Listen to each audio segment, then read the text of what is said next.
Hello guys, আমাদের নেহেরু পার্কে ঘোরা শেষ। সেই জন্য আমরা রওনা দিলাম এলবার্ট পার্কের জন্য অটো করে। এখান থেকে নেহেরু পার্ক থেকে তোমরা যদি অটো নাও তাহলে 10 মিনিট বা 5 মিনিট লাগবে, তার থেকে বেশি টাইম লাগবে না। আর গাড়ি ভাড়া 10 টাকা। তোমরা চাইলে আরামসে যেতে পারো। তো সেই জন্য আমরা রওনা দিলাম।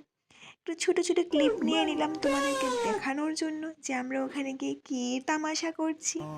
তো আমার বান্ধবী গেল ওইখানে টিকিট কাউন্টার টিকিট কাটার জন্য। ওইখানের টিকিট হলো 10 টাকা একজনের। তো কম আছে, তোমরা চাইলে যেতে পারো। তো ওনার টিকিট কাটা শেষ, এবারে আমরা এন্ট্রি নেব। তো ফাইনালি ভিতরে ঢুকে গেলাম। ভিতরে ঢোকার পর এই সুন্দর সুন্দর চিত্রগুলো এবং এই দৃশ্যগুলো দেখার পর আমার মনটা না একটু মোহিত হয়ে গেছে। এতটা সুন্দর লেগেছে আমার কাছে, সত্যি খুবই মধুর দৃশ্য। তা আমরা একটু উপরে গেলাম, এটা যথেষ্ট উপরে আছে। তো হাঁটতে হাঁটতে না আমার পায়ের মধ্যে ফুসকা পড়ে গেছে বন্ধুরা। ফুসকা পড়ায় না আমার পাটা পুরো ফুলে গেছে। তো তোমরাও চলো আমার সাথে উপরে, দেখি কি দেখা যায়।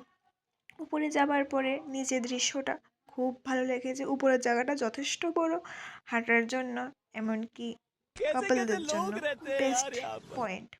তো বয়ফ্রেন্ড তো নিতে পারতেছি না, তো এই লেগে আমরা বান্ধবীরাই গেছি ওইখানে।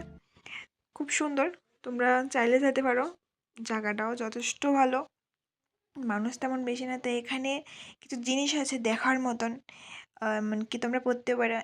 আমরা তো পড়ছি না, কারণ আমরা থোড়ি না পড়তে গেছি, আমরা তো ভিডিও করতে গেছি, ফটো তুলতে গেছি। বুঝোই তো, চিন্তা করতাম পারবো পড়ার মতো মানুষ নাকি আমরা? একদম না, একদম না। তো আমাদের ভিডিওটা এখানেই সমাপ্ত করলাম, পরবর্তী সময় আবার দেখা হবে।